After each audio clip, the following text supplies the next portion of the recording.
Mechanical doping is usually discussed as rumor. Somebody heard something. Somebody saw an acceleration that looked wrong. Somebody knows a mechanic who knows a rider. Rumor is easy to dismiss, and it should be. So this video is going to do the opposite of speculating. It is going to read the paperwork. Because the concealed bicycle motor is not a theory, and it is not an allegation. It is a granted European patent. It has a number. It has 4 named inventors. It has a filing date, a publication date, a grant date, and a legal status you can look up this afternoon.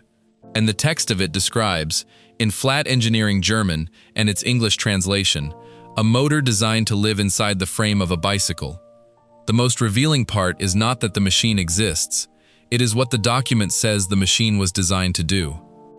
And there is an irony built into the very existence of this document that is worth understanding before we open it. A patent is a bargain. In exchange for a period of legal protection, an inventor must publish how the invention works, in enough detail that a competent engineer could build it. That is the entire deal. You do not get to keep the secret and own the monopoly. You trade one for the other.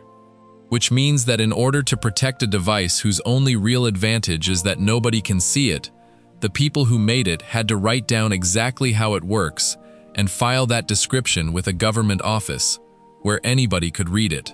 The concealed motor was legally required to explain itself in public. Start with the identification, because precision matters here. The patent is European Patent, EP 1878650.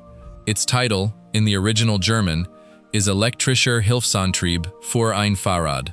In English, electric auxiliary drive for a bicycle. The applicant is the Austrian firm Gruber Antrieb.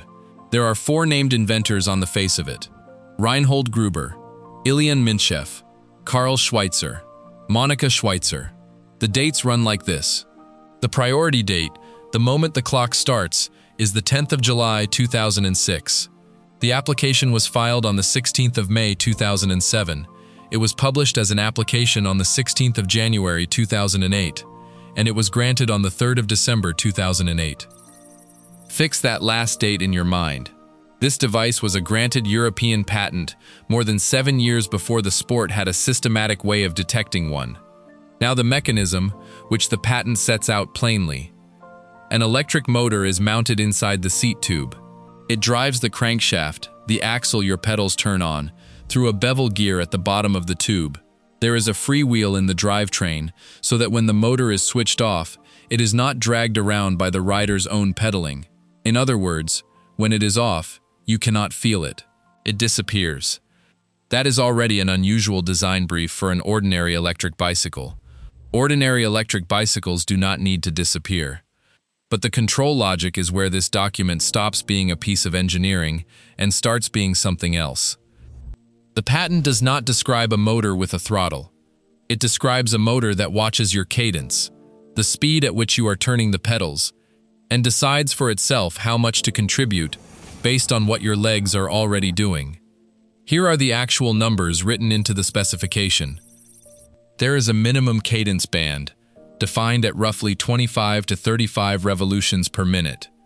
There is a nominal cadence band, the normal pedaling range of an actual cyclist, defined at roughly 50 to 75 revolutions per minute.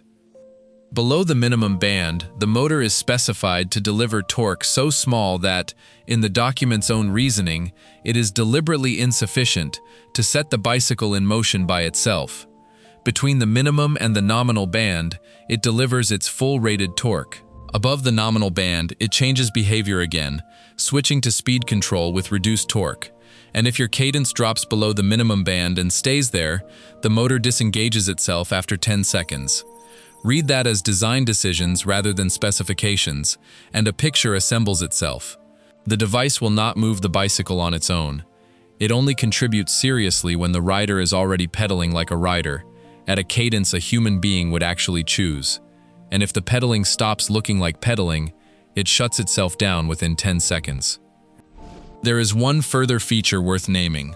The patent describes a detection mode, in which the rider can set a personal cadence threshold using a button, tuning the point at which the assistance arrives to their own pedaling style. Consider what all of that is for. A motor designed to help somebody who is not really pedaling would be built the opposite way. It would be built to start from rest, to provide torque at low cadence, to do the work when the legs cannot. This one refuses to do the work when the legs are not already doing it.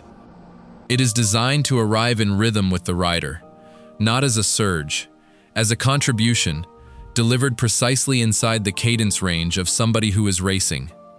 That design intent is not an inference drawn by a journalist. It is on the public record, in a granted patent, written by the people who built it. The paper trail does not stop there. In March of 2011, the same firm filed a refinement, published in September of 2012, this time with Carl Schweitzer as the sole named inventor. It adds a slip clutch to protect the drive from overload, with an adjustable spring preload nut so the slip threshold can be tuned by hand. Its own text states that the motor is housed together with the associated gear in the seat tube. That second application was never granted. It was deemed withdrawn in September of 2013. And the original patent, the granted one, did not last either. It lapsed for non-payment of renewal fees across its designated states in 2016 and 2017. The document that proves the concealed motor was a serious, funded, professionally prosecuted piece of engineering was allowed to expire in the same period that the sport finally started scanning for it. This was not one lonely filing either. A German patent covers the same invention, granted in June of 2011. It's a signee record carrying the company's address in Wörgl, Austria. That is what a properly funded engineering project looks like going through a patent office. Not a backroom modification, something prosecuted across jurisdictions by people who fully expected to sell it. Now the absence, which is as informative as the presence. Search the registers for the Hungarian engineer who says he built the very first hidden bicycle motor back in 1998, and you do find something. He is a named inventor on an international application, filed in February of 2015 and published in August of 2016. Assigned to a company called Typhoon Bikes. Its subject is a motor unit that mounts inside the bicycle frame tube and, in the application's own words, remains externally invisible. Sit with that for a second. The man whose entire origin story is that he was paid a fortune to keep a concealed motor quiet, later filed a public document describing how to build one. Now search the same registers for the other device that dominates this subject, the electromagnetic wheel, the rim-driven system that supposedly leaves the frame completely empty. There is no patent for it, no application, no grant, no family, nothing. That is worth stating carefully, because absence of a patent does not prove absence of a device. Plenty of things get built and never filed, and if the whole value of a thing is secrecy, not filing is the obvious move. But it does mean something about the shape of the evidence. Of all the concealed propulsion systems argued about in cycling, the ones with a full public engineering record are the ones somebody intended to sell. The one that has no paperwork at all is the one that has also never been found on a bicycle. If you want this subject handled through documents rather than rumor, subscribe to the Peloton Files. The thing to take from this patent is not that somebody once imagined a hidden motor, it is the care in it. 4 inventors. A cadence band measured in revolutions per minute, a 10-second disengagement timer, a freewheel so the rider cannot feel it when it is off, a tuning mode so the assistance can be matched to an individual's pedaling. Nobody engineers to that level of subtlety for a commuter bicycle. You engineer like that when the point is that the help should be indistinguishable from the effort. And all of it was filed, published, granted, and available to read years before anybody in the sport went looking.